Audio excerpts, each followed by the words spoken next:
Et cette question, les plantes peuvent-elles vraiment soigner les maladies? Fatigue, sommeil, stress, digestion sont autant de maux bénins du quotidien qui peuvent être soulagés par des plantes. Ces remèdes 100% naturels sont vendus sans ordonnance et permettent a priori de se soigner soi-même. Mais ces remèdes sont-ils vraiment efficaces, docteur Martine Pérez? D'abord, nous nous soignons tous avec des plantes. D'abord, j'en ai pas pris avant de venir, ni excitantes, ni calmantes, rassurez-vous, Jean-Marc. Mais ceci dit, la base de la pharmacopée moderne actuelle, ce sont les plantes. Tous les médicaments qui ont été mis sur le marché dans les années 50, 60, 70 étaient issus des plantes et donc étaient travaillés. Donc, on se soigne tous avec des plantes. Mais il y a aussi, à côté de cette pharmacie moderne actuelle, des médicaments de phytothérapie vendus en pharmacie sans ordonnance, qui sont des gélules qui contiennent de l'aubépine, du passiflore et que sais-je encore. J'y reviendrai tout à l'heure.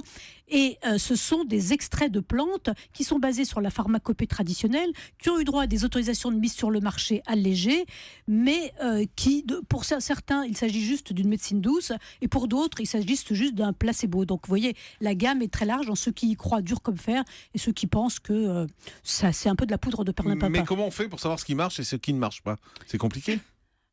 Bien sûr que c'est compliqué, puisque, je vous dis, les médicaments... Par exemple, on sait très bien, puisqu'un certain nombre de médicaments sont extraits de ça, que par exemple, la morphine est faite à partir du pavot. On sait très bien qu'à partir du pavot, on peut extraire de la morphine. L'aspirine, qui est notre plus vieux médicament, qui date de 4000 ans avant notre ère, ça a été fabriqué à partir de l'écorce de saule. L'atropine est partie d'une plante qui s'appelle la belladone. Et aujourd'hui, on l'utilise encore sous cette forme-là. Donc, il y a beaucoup de médicaments contre le cancer qui sont dérivés des plantes. Par exemple, l'if, qui est un arbre, on en a extrait le taxol et le taxotere, qui est une forme synthétique, qui permettent de lutter contre le cancer et qui sont utilisés tous les jours dans le cancer du sein. Donc, dans les plantes, il y a effectivement des choses extrêmement actives. Donc, il ne faut pas non plus imaginer que parce qu'on prend des plantes, ça ne sert à rien, puisque dans les plantes, il y a des produits très actifs. Mais il ne faut pas imaginer que quand on achète en pharmacie des gélules à base d'extraits de plantes sans ordonnance, on aura forcément la même chose. Et d'ailleurs, aujourd'hui, les laboratoires de recherche partent aux quatre coins du monde, ils ramassent des plantes un peu partout, ils font ce qu'on appelle du criblage, ils en extraient toutes les substances actives et ils essayent de chercher des nouveaux médicaments à partir des milliers et des milliers de plantes qu'on ramasse tous les jours. Mais là, vous nous parlez des médicaments, donc forcément, on sait que c'est actif, mais la question qu'on se pose, c'est sur ces gélules ou ces comprimés où il n'y a que des plantes. Alors, d'abord, on les trouve en pharmacie essentiellement. Et ces plantes ont eu une autorisation de mise sur le marché allégée. Ça veut dire qu'elles sont quand même passées par des circuits réglementaires qui fait que quand vous achetez des gélules, la quantité est exacte, l'innocuité est à peu près assurée et l'efficacité... c'est assez variable. Il y a des médecins qui utilisent beaucoup les plantes, qui sont des phytothérapeutes qui les prescrivent.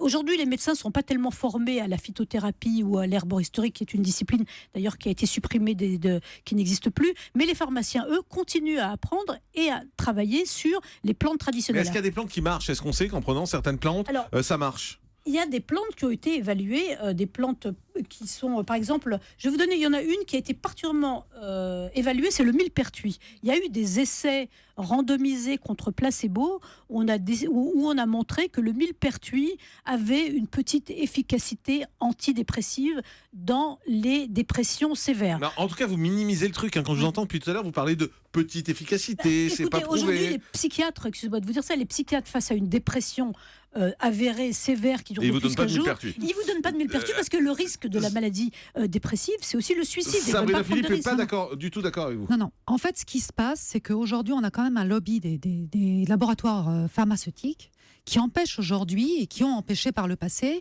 la commercialisation de produits vraiment dosés correctement, notamment pour le millepertuis. C'est ce qui s'est passé. Il y a une vingtaine d'années, ça a commencé à se savoir que le millepertuis, en fait, avait vraiment une action antidépresseur, vraiment qui n'était pas du tout un placebo, qui permettait de réguler l'humeur, et que ça pouvait remplacer certains antidépresseurs qui, eux, avaient beaucoup plus d'effets secondaires. Ça a commencé à se savoir, mais pour que ce soit efficace, il fallait que ce millepertuis soit correctement dosé, c'est-à-dire qu'on était quand même sur des dosages assez importants. Très rapidement, il y a eu des études qui sont sorties un peu comme ça, mais je précise que lorsque vous prenez un antidépresseur classique, je veux dire, voilà, un médicament, vous avez des risques aussi suicidaires, puisque c'est une levée, évidemment, de l'inhibition. Donc là, on a fait paraître des études, on a dit, oh là là, attention, c'est dangereux le millepertuis, on arrête tout, sous la pression des laboratoires pharmaceutiques. Je l'ai vécu vraiment en direct. Et du coup, le millepertuis, vous ne l'avez plus trouvé dans les pharmacies, ce n'était plus trouvable dans des doses thérapeutiques. C'est-à-dire qu'aujourd'hui, le millepertuis que vous trouvez en pharmacie, c'est à des doses tellement infimes qu'il faudra avaler le flacon pour pouvoir avoir vraiment un effet. Donc vous dites ça marche le millepertuis, contrairement au docteur Martine Pérez qui mais n'est pas pas dans les convaincu. doses où on les trouve aujourd'hui. Non, ce que j'ai dit, c'est qu'il y a eu des essais cliniques qui ont comparé le millepertuis avec d'autres médicaments et qui ont montré que dans les dépressions légères, il y avait un petit effet. Maintenant, que ce soit l'industrie pharmaceutique qui ait voulu défendre son lobby, ça, je ne peux pas vous dire. Dans les plantes les plus connues, il y a l'aubépine, par exemple, sur l'insomnie et l'émotivité. Ça marche, ça ? Oui, alors il y a la valériane, il y a l'aubépine, il y a le passiflore. Tout ça, c'est des plantes qui font partie de la pharmacopée traditionnelle, qui existent sous forme de gélules, qui sont vendus sans ordonnance et qui ont un petit effet. Alors moi, je pense que c'est des médicaments qui sont conseillés par le pharmacien. Votre médecin peut vous les donner. Ça peut vous aider à passer un petit cap. Après, si ça ne suffit pas, si vous avez des grandes formes d'anxiété qui justifient des traitements plus lourds, pourquoi pas ? Moi, je ne suis pas contre ces traitements parce qu'ils sont basés sur une pharmacopée traditionnelle qui a traversé les âges, qui a été évaluée par des pharmaciens et qui est arrivée jusqu'à nous. Mais ils ne bénéficient pas, comme les médicaments aujourd'hui actuels, d'essais thérapeutiques en double aveugle. Voilà, il faut aussi savoir que pour les médecins, la phytothérapie, ça peut être une petite aide dans un certain nombre de situations. On voit bien que c'est une histoire, 1, de dosage et 2, de sévérité de la pathologie. C'est-à-dire que si vous êtes sur des symptômes qui sont des symptômes un peu fonctionnels, ça nécessite pas, il n'y a pas une grosse maladie ou une grosse dépression, une grosse anxiété, ça peut permettre de passer ce cap-là. C'est la première étape. Mais on voit bien que la deuxième étape, il va falloir passer à un dosage supplémentaire.